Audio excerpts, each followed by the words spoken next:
Hello guys! This is Marie Cris Octavio and for today's video po, isi-share ko nga po sa inyo yung experience po namin dito nung kumain kami sa Diwata Pares. Totoo nga po palang masarap ang pares ni Diwata. Tama po ba? Yung pagkakatawag sa kanya. So sikat na sikat nga po ito at yun nga po nagustuhan nga rin po ng baby ko yung pares nila. Kaya naman tara na at samahan nyo kaming namnamin ang pares ni Diwata. Hello guys! Ayan nga po. At papunta na nga po kami kay Diwata Pares. Ayan kung nakikita nyo guys. Ay, iba po pala itong napuntahan namin. Akala ko kay Diwata. So, ito po pala yung sa lugar lang po namin. Dito sa Santa Maria, Laguna. Habang hindi pa po kami nakakapunta kay Diwata Pares, so dito muna tayo sa taas ng Santa Maria, Laguna. Bago kami makarating dyan guys, mula sa amin ay 20 to 30 minutes kapag ka nagmotor po kayo. So ayan nga po, pagkagising namin ng 6 AM ay umalis na po talaga kami. So walang ligo-ligo dahil malamig naman po dyan sa taas dahil bundok na nga po siya. At ayan na nga po si ate, ang Diwata ng Pares dito sa Santa Maria, Laguna. Habang kumakain tayo dyan guys, may kita natin yung mga view dyan sa windmill. At dahil ready na ang ating pares ay for the go na tayo sa paglafang ng pares. Parang hindi pa nga makapaniwala yung anak ko na nakarating kami dyan sa taas. Kasi surprise nga naman ni daddy niya na dadalhin daw niya kami dyan. So ako hindi ko rin alam kung saan ba kami pupunta. Sumama lang talaga ako. Dahil minsan nga lang umuwi ang kanyang daddy. Kaya naman nung nakarating kami dyan ay super happy and very relaxing dahil minsan nga lang kami makalabas ni Queen. At dahil nagre-ready na nga ang aming daddy sa aming breakfast na pares, sinisimulan na namin at nakahanap nga siya ng spot para makuhaan naman talaga kami ng buo. At in fairness guys, sa unang tikim ko ng pares ay talagang pumitik yung baby ko na nasa tummy ko. So yung baby number 2 ko. So nasarapan po talaga ako sa pares po nila dyan. Sa bukod sa mainit na mainit yung pares at masarap din talaga yung kanilang kanin. Nagustuhan din naman ni Ate Kinkin yung pares nila dito. Maya-maya nga ay nag-selfie na ang Octavio family para naman may remembrance kami dito sa taas. Habang nagpipicture po ako, meron pong mga dumating na mga riders at sabi nga po ng asawa ko napansin po nila na taga-Pasig daw po sila. Pero dahil busy nga ako sa pagkain ng pares, hindi ko agad ito napansin or hindi ko agad ito pinansin. At dahil taga-Pasig po sila, meron po pala nakakilala po sa akin na taga-Pasig at kapitbahay pa ni Ate Menchi. Kung napapansin nyo, yung mag-asawa dyan po sa likod, sila po yung panay tingin ng tingin sa akin dahil nakikilala nga po pala nila ako. Kaya naman po ay bigla nila akong tinawag at ang tawag pa nga po nila sa akin is Menchi dahil si ate po talaga ang kilala nila.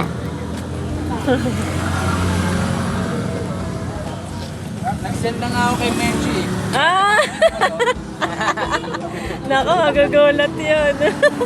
Gaya nga po ng sinabi nila, chinat na nga po nila si ate at ayun nga po sabi ni ate ay nakita nga daw po nila ako dito sa taas. Akala nga po nila nanggaling pa po kami sa Pasig at sabi po nila, pwede po pala ang bata kasi nga akala nga nila doon po ako nakatira sa Pasig pero dito lang po ako sa baba talaga ng Santa Maria. So ayun nga po, tuloy-tuloy pa rin ang pagkain namin at nag-enjoy po talaga kami, lalo na si Queen. After nga po namin kumain ng pares ay nagtingin-tingin muna kami dyan sa paligid at tuwan-tuwa nga si Queen dahil nakita niya na may horse pala dun sa baba. Kaya naman kahit papaano nawala yung antok niya dahil nakakita nga siya ng horse.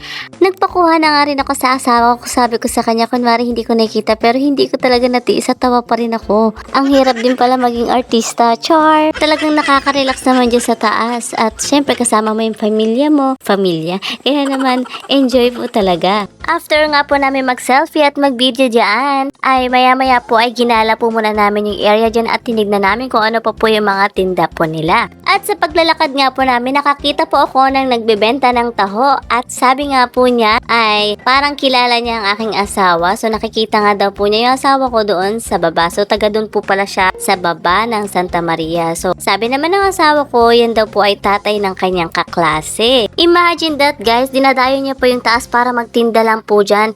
At syempre nga marami na rin po kasing bumibisita dyan, mga tumatambay, kaya siguro sinamantala na rin niya ang pagbisita dyan sa taas. Good job po kuya. Nagpa-video nga po pala yung asawa ko po dyan, kunwari ay pumunta daw po siya doon at pabalik. Ayan, so ayun po yung video niya.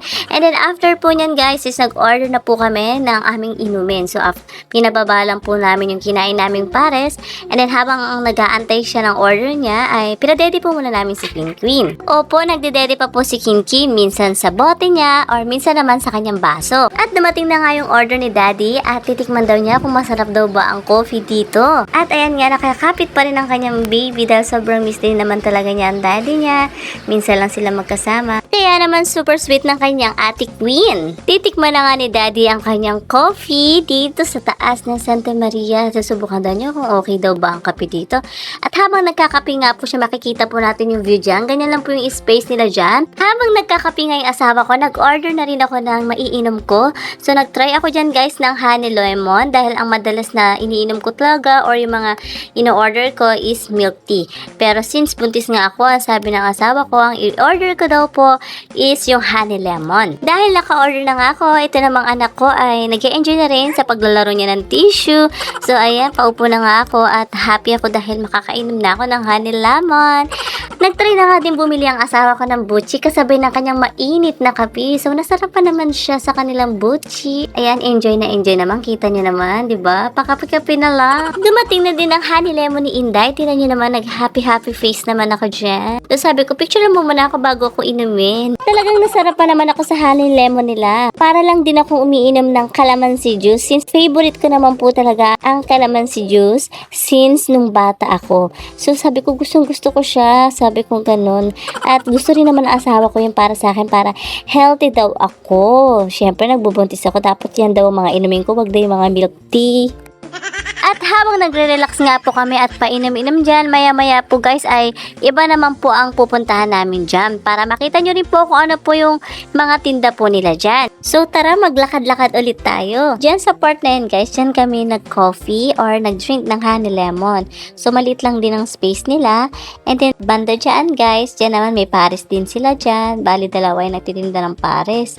Dito naman guys, may tinda po ditong turon, lumpia, butche. At dahil natakam si Buntis, bumili din ako ng lumpiang toge. So, ayan, nagpabili ako sa asawa ko. Sabi ko, gusto ko yan. Kahit nakakain na ako ng pares at nakainom na ako ng honey lemon. Syempre, busog na. Pero gusto ko siyang kainin, guys. Ayan, meron din silang mga maruya. May siomay din sila. May siopaw sila. Ayan. Tapos yan nga po, nilagyan ko na po siya ng suka. So, hindi ko na mapapakita ng ayos sa inyo. Mahirap po pag isang hawa. And then, dito sa gilid, guys, may mga coffee sila, milk tea, milkshake, and then malaking space po nila banda dyan. At dahil bumili nga ako ng lumpia, gumilid muna kami para matikman ko naman yung lumpia na binili ko sa kanila.